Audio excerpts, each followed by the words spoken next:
Hi. Welcome to Discovery Quests. I hope you all are doing great today.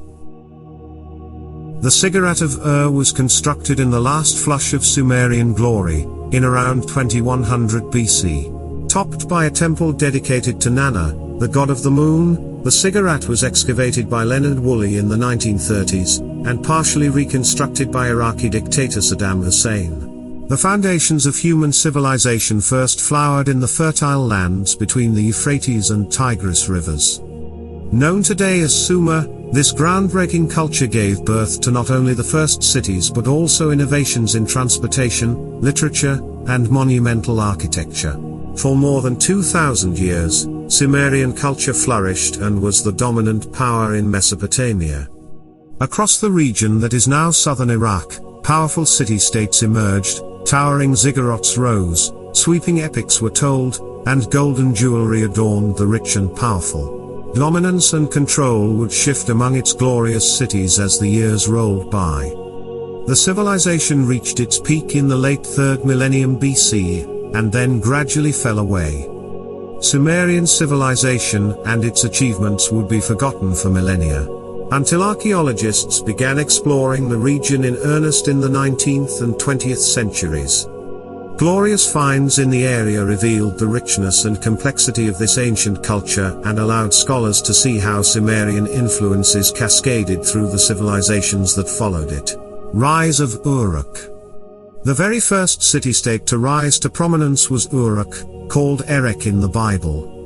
According to the Sumerian king list, it was founded by King Enmerkar around 4500 BC. At its peak, Uruk numbered some 40,000 inhabitants, a huge population that drove significant economic development. The city's wealth was reflected in its monumental architecture. Uruk's ziggurat, dedicated to the Sumerian sky god Anu, was completed by the late 4th millennium BC, topped with its white temple. Its soaring form, resplendent in sunshine, would have soared high many centuries before Egypt's Great Pyramid. Excavations in the 20th century by German archaeologists revealed Uruk's richness, with evidence of large-scale gold, silver, and copper working. Other massive structures were uncovered, including smaller brick temples and a defensive wall. Archaeologists recovered troves of clay tablets as well as works of art. Scholars continued to piece together Sumerian history as other cities were excavated. In Lagash, a sophisticated irrigation and sluice system was found. The most famous discoveries were found by the British Museum's Leonard Woolley and the University of Pennsylvania. They uncovered a city that peaked in the late 3rd millennium BC. Woolley's digs of the 1920s and 30s excavated Ur's 80-foot-tall ziggurat dedicated to the moon god Nana. Woolley also discovered the city's royal cemetery from the mid-3rd millennium BC. These tombs held crowns, necklaces, and the exquisite box known as the Standard of inlaid with jeweled mosaics depicting scenes of war and booty. The tombs also contain the remains of royal servants, sacrificed to continue serving their sovereigns beyond the grave. The glorious riches of Ursula. Sumerian rulers accrued great wealth in the mid-3rd millennium BC, thanks to robust trading relationships with other cities. In 1927, archaeologist Leonard Woolley led an expedition, sponsored by the British Museum and the University of Pennsylvania, that uncovered a lavish necropolis in the ancient city, revealing glittering evidence of the city's great wealth. The tombs were full of objects made from silver and gold and adorned with precious stones like lapis lazuli, carnelian, agate, and chalcedony. One of the most iconic pieces was a 2550 BC box now known as the Standard of which was decorated on all sides with intricate mosaics made from shell, red limestone, and lapis lazuli, depicting a parade of chariots, warriors, and prisoners. Cities of Sumer. In the 3rd millennium BC, at least a dozen large independent city-states existed within the territory of Sumer. These included Kish, Uruk, Nippur, Umma, and Lagash. Each of these walled urban centers controlled the surrounding lands and villages. Inside each city stood a large temple dedicated to a particular divinity, and served as the focal point of city life. Cities and kings. Settlers arrived in the Mesopotamian floodplain around the 6th millennium BC. These innovators devised an irrigation system of canals to harness the waters of the Tigris and Euphrates and better manage agriculture in the region. Their success created rich agricultural centers of trade. The wealth turned settlements into villages, and villages grew into cities with thousands of residents. By 3500 BC, Sumer had grown into a collection of city-states linked by linguistic and religious traditions. Among the most significant were Eridu, Uruk, Larsa, Isin, Ardab, Lagash, Nippur, and Kish.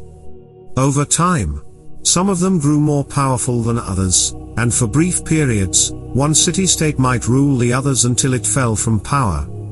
The Bible mentions Sumerian cities and rulers. The beginning of his kingdom was Babel, Erech, and Akkad, all of them in the land of Shinar. From that land he went into Assyria, and built Nineveh, Rehobothia, Calah, and Resen between Nineveh and Calah, that is the great city. These cities were ruled by kings, whose names might have been forgotten were it not for the discovery of the Sumerian king list. Copies of the list have been found on 16 different clay tablets or cylinders found across Mesopotamia. The most complete one features the names of prominent cities, their rulers, and how long they ruled. Scholars are quick to point out that the Sumerian king list blends legend and history, with the earliest kings enjoying excessively long reigns and the more recent having human-size lengths of time on the throne. Birth of writing. Sumer's gifts to humanity are immeasurable. The word Sumer comes from Sumerum, which was what the Akkadians, Sumer's neighbors to the north, called the inhabitants of this area. The ancient Sumerians called themselves Samat Kakkadi, meaning blackheads. Sumer's agricultural successes led to a need for a methodical system of recording information. Sumerian merchants needed reliable ways to track their businesses. Somewhere around 3500 BC, merchants began using soft clay tablets impressed with small symbols to keep track of their goods. These pictorial symbols evolved by 3200 BC into a complex series of signs of about 600 characters known as Sumerian script. Writing had been born. Resembling little wedges and lines, Sumerian writing was created by pressing a reed into wet clay tablets. This technique gave the system its modern name of cuneiform, from the Latin word for wedge. Sumerian script sparked a revolution. Other language groups found across Mesopotamia adopted it. Cuneiform tablets have been found in multiple Sumerian archaeological sites. Language and literature. In 2330 BC, Sargon of Akkad, identified by some scholars as Nimrod in the Old Testament, toppled Lugal-Zagassi of Uruk, Sumer's dominant ruler at the time. Uniting Akkad with Sumer as part of his conquest of Mesopotamia, Sargon forged history's first multinational empire. During the Akkadian control of Sumer, Akkadian was the preferred language, but it was written in Sumerian cuneiform. This choice helped preserve Sumerian literary texts. Many of them were preserved in copies from the later Old Babylonian period, 2003 to 1595 BC. Sumerian literature included hymns, magic spells, morality texts, and myths about the gods. Early poems in Sumerian about a king of Uruk called Gilgamesh were later woven into an epic tale, a version of which was found in Nineveh in the 19th century. Gilgamesh's quest for immortality has entered the canon of classic literature and been translated into numerous languages across the world. It is hailed as one of the world's earliest heroic epics. Fantasy and reality. Sumer's epic hero. 5 poems written in Sumerian in the early 2nd millennium BC centered on the adventures and accomplishments of a legendary king of Uruk, Gilgamesh. As Sumerian literature infused Akkadian culture, Gilgamesh's exploits, such as fighting the monster Hawawa, were fused into a single epic written in Akkadian. The Epic of Gilgamesh follows the king's quest for immortality. The text was discovered in the library of the Assyrian king Ashurbanipal, who ruled in the 7th century BC, unearthed in the mid-1800s. The tablets were taken to the British Museum, where, in 1872, the Assyriologist George Smith deciphered the lines that describe a great flood similar to the one in the Old Testament. The Sumerians' rich written record also preserved evidence of medical advances, including the first prescriptions in history. These texts include a description of the ailment, and a suggested remedy. References to poultices, potions, and dowsing appear in Sumerian texts. Although it has been difficult to identify the ailments with any known conditions, these records suggest that Sumerian pharmacology was advanced. They show knowledge of sophisticated methods for obtaining substances, such as powdered alkali, potassium nitrate, and saltpeter for use in their remedies. Law and order.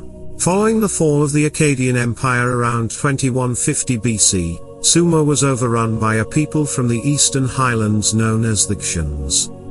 Sumerian kings regained control around the 21st century BC, in a period historians call the Third Dynasty of Ur. Its founder, Ur-Nammu, was a great general, reformer, and innovator. He is credited with building the Great Ziggurat of Ur, but perhaps his greatest achievement was creating the world's first legal code. The revival of Sumerian power under the Third Dynasty of Ur was short-lived.